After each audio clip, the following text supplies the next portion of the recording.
Hey guys, it's Destin the RV Guide here, and today we're going to go over what you need to do to your camper to stay in it through the wintertime and cold weather. Now we're going to go over a lot in this video, so make sure you follow till the end and watch along because there's a lot to go over to be able to do this. Hey guys, Destin the RV Guide here, going over more of that RV lifestyle stuff. Together we can tour the newest models. We're going to go over some RV tips and tricks, maintenance tips and tricks, RV news, and a whole lot more. If you're part of that RV lifestyle, make sure to hit that subscribe button and follow along for more. Now, as a disclaimer, I don't recommend staying in a camper through the wintertime. They're a recreational vehicle. They're not meant to stay in. The best built campers are not built anywhere near regular house specs. They're not going to have the same insulation. They won't have dual pane windows in most cases. Now, I realize there's some times where it's unavoidable. Maybe you're full timing and you're up north for a little while. There's situations where it's going to happen. So today we want to go over how we're going to do it, some tips and tricks on how to accessorize yours so it's a little bit easier to do. So let's get right on into it. So first of all, if you got to think, if you're going to be staying in a camper full time through really cold weather, one of the first things you got to do is you got to determine if you're going to be having water to your camper or not. Maybe you're at a place where, you just need the extra sleeping or something like that, and you can go use a bathroom in the kitchen inside. That's perfect. That's going to make life a lot easier. If you do need to hook up water to your camper, one of the first things you're going to want to do is make sure you have a heated water line or bury your water line under the frost line to make sure that it doesn't freeze. They do have heated hoses and products that'll help with that. I'll link in the description below. You're going to want to do something with your water lines if you're going to carry water to it. That also means you're going to want to either box that in, or if you're lucky enough and have a four-season camper, it should be already heated.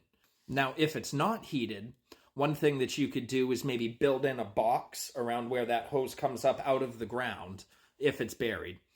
You can build a box around where it comes up and then hang a light or some small sort of heat source just to keep that area just above freezing, really.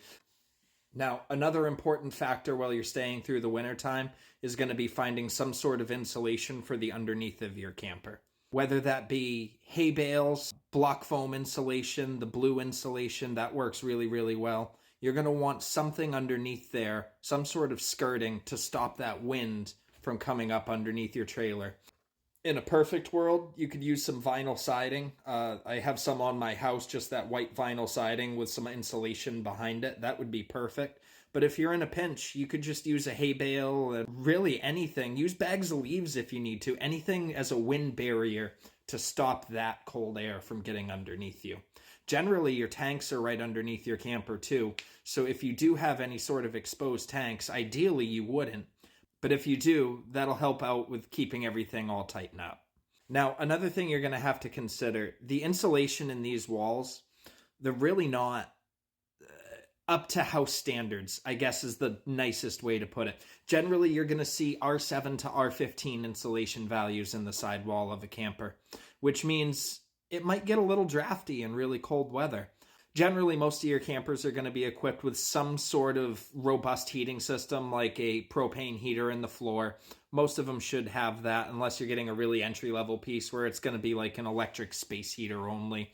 And you really, really should avoid those situations if you can, because it's just not going to be enough. Now, to help out and supplement that propane heat, you're really going to want to add like a space heater or something auxiliary. Now, one thing to keep an eye out for is what your electricity is rated for in your camper.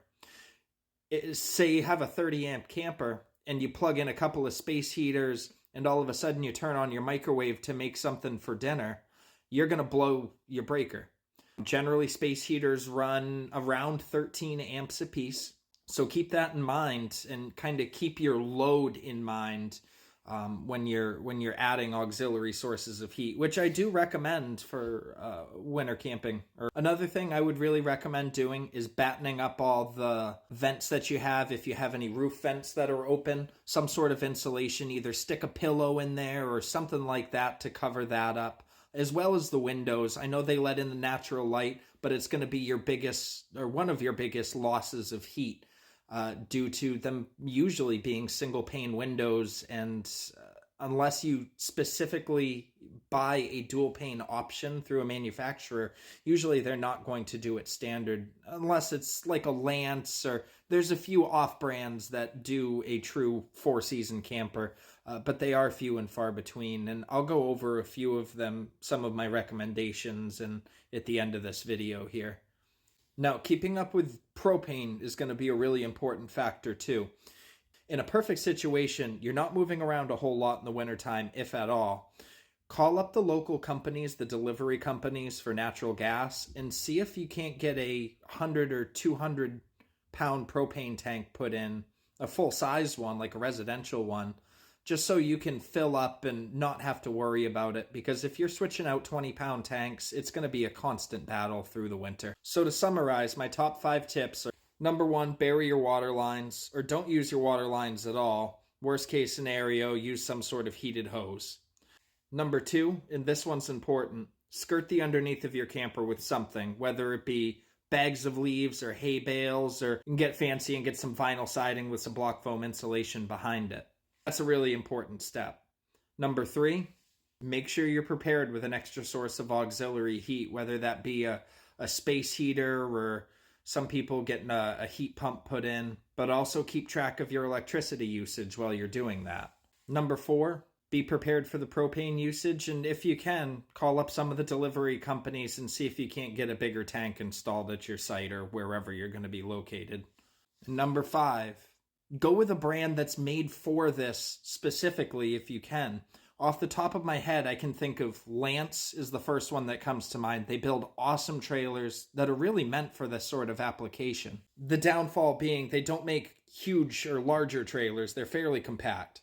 If you're looking for something a little bit larger, fifth wheel style, of course the high-end models are going to provide the most insulation and most amenities for doing this, and that's going to be DRVs, Brinkleys. In more of that affordable market, you're going to look at your Montanas, your Grand Design Solitudes, that sort of segment where it's warranted for full-time use. You're going to have the heated tank pads already on there. You're going to have an oversized furnace. You're going to have usually a heat pump already installed on that main air conditioner. And it's going to be more prepared for this use, more so than some entry-level pieces.